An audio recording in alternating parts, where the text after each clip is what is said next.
Aloha everybody, happy fall, happy 11/11, very exciting, lots of super high energies going on this past week. I wonder if you felt that.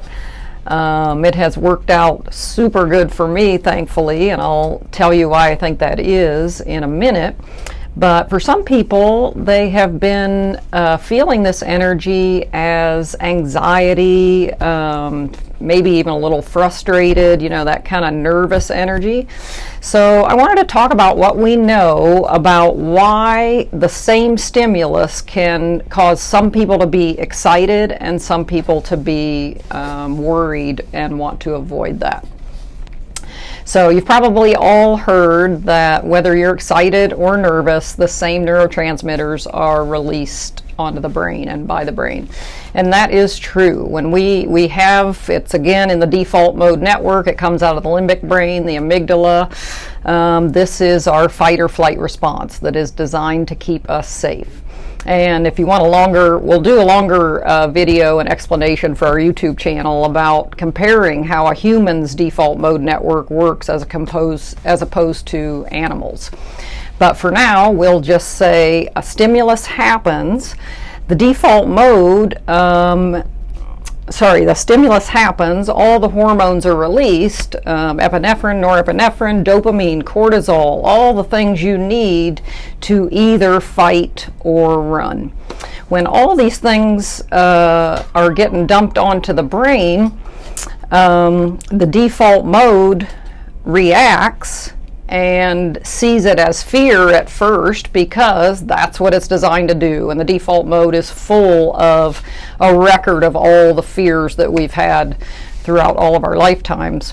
So it starts to react, and what's the first thing most of us do is we stop breathing. And then what do? We're breathing shallow and quickly. So there's a lot of research supporting this, that it is the breath that determines how we interpret this. So they've done a lot of research showing if people immediately, when they notice, when you're aware, and again you have to be present and practice this, but when you notice yourself going and getting nervous, if you immediately start breathing very deeply and slowly, and if you can, remember to smile at the same time because that releases serotonin onto the brain.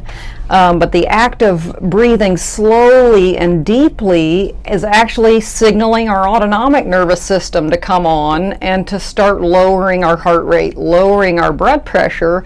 And once that happens, the switch actually happens and you start to change your interpretation.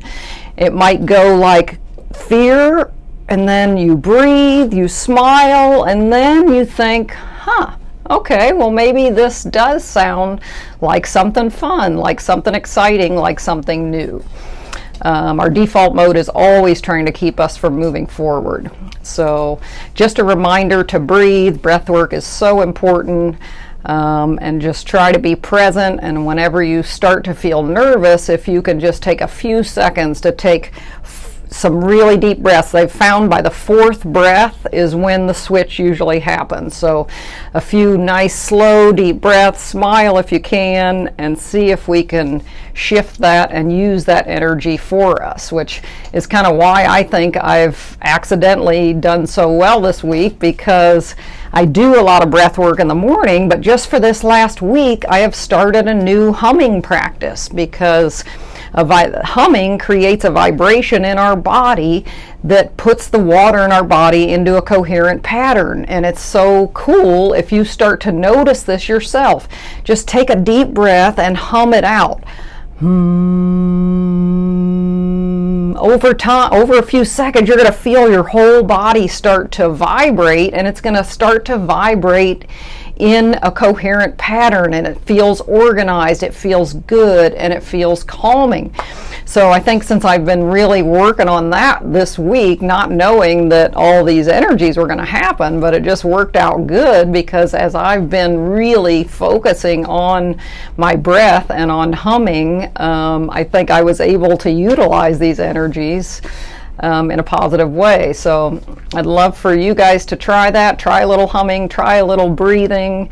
Let us know in the comments how it feels and if anything changes for you. So thank you so much, and I hope you have an awesome rest of your week.